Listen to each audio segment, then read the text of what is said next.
One more. That's me. Right here, cattle feeding fundamentals. And I thought Brad really stated it well the other night. If we can hone in on the first pieces or the fundamentals of feeding show cattle, I think it takes the nuance out of it. And I get questions pretty regularly. What is the secret? What are you doing differently? What is helping you get to the top? What's that one thing that I need to know? And I wish that I had just this profound words that I could give you that you could go home and just start winning immediately. But candidly, it is doing the little things correctly every single day. And if you can do those little things correctly, clean water, having a good grass hay out for your cattle to make sure that they are on the right forage source, making sure that they are clean and dry at all times, making sure that they stay healthy from start to finish in their feeding period. I think all those pieces are the pieces that get you to the top and do that the very easiest. And so, whenever you're talking about feeding livestock, I think immediately, you go back to those things you learn in Animal Science 101. It is that cattle are going to consume 2 to 2.5% of their body weight on a daily basis. And so I think that helps you calculate just how much feed they should be eating. Again, I think you got to have just a nice forage source of grass hay in there with those things. And then I think that you got to obviously have a quality feed that you're putting in there. And we're going to get into that a little bit more in depth here after a little bit. I like to feed 2 times a day. I know that some people feed once a day. I know some people that feed 3 times a day. Find what works best for you. I think by feeding 2 times a day, it's going to help you make sure that those animals are consuming the right amount of feed. They're doing it, and they're also being able to break down that feed. And so by having a set time window, first thing in the morning and then in the evening, I think that helps you get the most out of your feed. And then whenever we start splitting into 2 different pieces, is right here between breeding and market. And obviously, that's a pretty big difference. They talked about it on the swine side the other night. You feed gilts and bears pretty similarly. I would tell you breeding heifers versus show steers, that's going to be pretty different. And so, obviously, in breeding cattle, we want them to be just maternal in their overall appearance. What does that mean? First and foremost, sound in terms of their skeletal build. We want them to have the right kind of rib shape. We want them to be a little bit fresher in terms of their composition.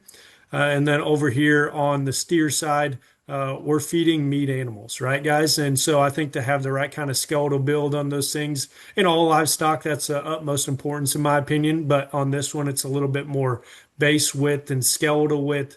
It's making sure that their body shape is right. It's making sure that their just finish is correct on top of having the right kind of muscle shape. And so those are the things to me that start to show up in terms of differences, but from start to finish, just the feeding fundamentals. Go ahead and go to the next slide. Hey, real quick, Nick, one of the questions, if you go back, Yep. hey, real quick, as you're on that, one of the basics, can you tell them, you said, can you break down like your, more just around grass hay and avoiding alfalfa and a little bit why you want free choice? And is there ever a time you limit hay or why do you avoid alfalfa?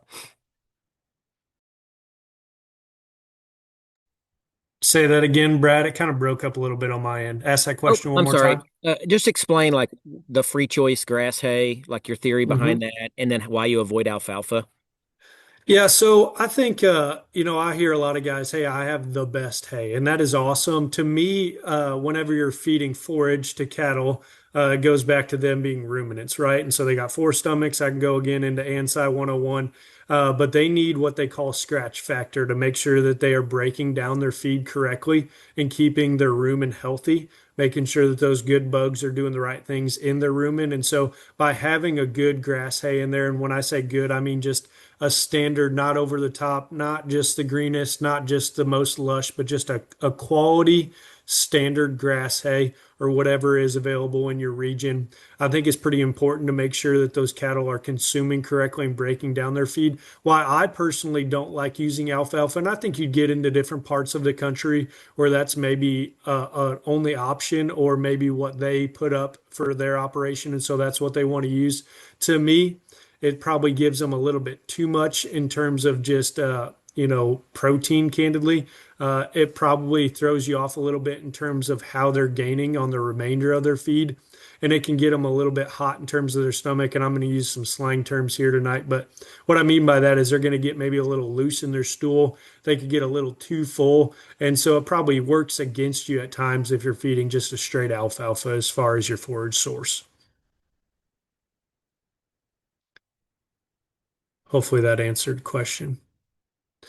So we jump in here next to this next slide. And honestly, I probably won't talk just a ton on this, but to me, it's a good visual to look at, in these different weight breaks of these cattle from 650 to 1400. So obviously that would be kind of when you first get them on feed versus a big heavy bred or a fat steer kind of meeting that desired weight. This tells you kind of how much feed you should be feeding. And so I think it's a good baseline. And again, Brad said there at the start, we're going to share these slides, and this would be one that I think you could maybe tack up in your feed room somewhere to kind of know and base things off of. But as you look down through here, we have just a base feed on the far left, and that tells you approximately how much of that they should be eating at those different weights. And then right down the line with the full body, the full tank to the fullest. And we'll get more in depth with these different supplements as we go on. But I think that that's certainly important to see this slide and kind of put that in the back of your mind and know that whenever you're feeding these things throughout the year. Because candidly, guys, this isn't easy. It is a trying activity that we are a part of. I have my son's heifer standing outside. There's one of them that bloated a little bit this morning. She's frustrating me to no end. And I'm racking my brain on all these different things that I think I should be doing or changing feed or this, that, and the other. And so we're all trying to learn. We're all trying to get better. And I think by having some of these baselines, such as these first two slides, it keeps us pretty steady in terms of where we need to be on feeding these different cattle. And then we can make our different changes along the way. Let's go ahead and Hey jump Nick, to the next slide. Yes. I know you just brought up bloating, and we have had a couple people in the chat write about bloating. Do you hmm want to, so like your heifer is kind of bloating. Would you want to cover maybe how you handle that or some best options to help with that? Yeah, for sure. So bloat is most likely just an offset in terms of their rumen. And so, it could be caused by a couple different things. We had a big rainstorm here last night, and so they ate a bunch of just lush green hay this morning. Just giving you all the details because it's fresh in my mind. My heifer is a little bit of a chronic bloater, but she was high enough quality. I bought her anyways. So that's me being a rookie show dad. I'm in my first year with my own kid. Obviously, I've helped a lot of other kids feed for their success throughout the country. But with my own kid, I bought this heifer, and she is very nice, but she frustrates me to no end. And so what I typically do is I then back her off of her feed. In this specific instance, I put her in a pen tonight where there's not a lot of green grass that's lush in terms of just moisture content. And I think you can do those same things. Obviously, there'd be some different pieces that you can go to, a bloat drench or some mineral oil, and you could drench them with that. That kind of frees up their stool and get some of that passed out of there. But you're just trying to obviously not trying to make any big changes in terms of their feed if they have a chance to bloat, because that can throw them off just a touch there too. And so I don't know that I have the right answer because mine's still doing it, and it's just a regular battle that we've gone on. And so, if there's anybody out there that's struggling with bloat, uh, hey, I'm right here with you. We're all going through the same battle. But that's what I do is back them down in terms of feed. Make sure you have just a steady grass hay in there for them that's dry in terms of just its moisture content. And then if you need to go to extreme of letting off some gas or adding a bloat drench or mineral oil, you can do that as well.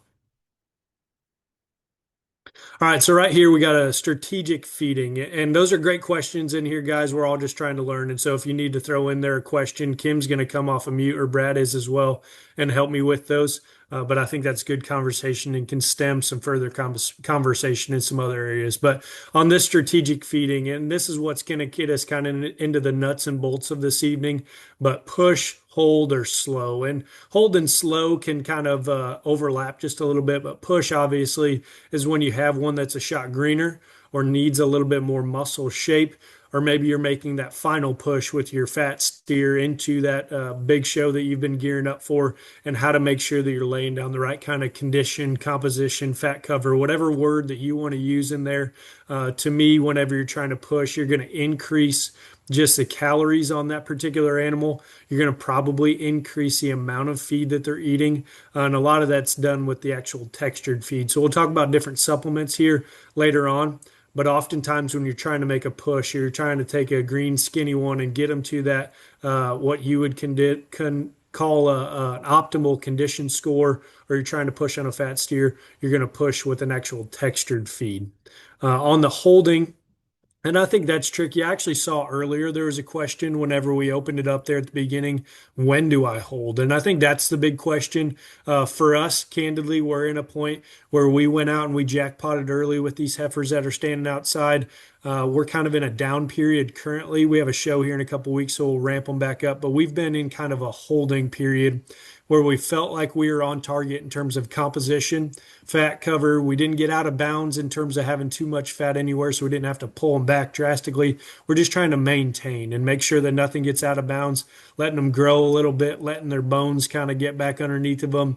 We're trying to make sure that we maintain that body shape that we work so hard for along with that. And so that's kind of the big question there is, when do I hold? To me, I would find a month or 6 weeks in there when you're not going to shows, and let those cattle reset and just kind of keep them consistent, or maybe back down the amount of feed that they're feeding a little bit. Oftentimes when you're holding one, you're going to back them down in terms of that textured feed or the calories that they're eating.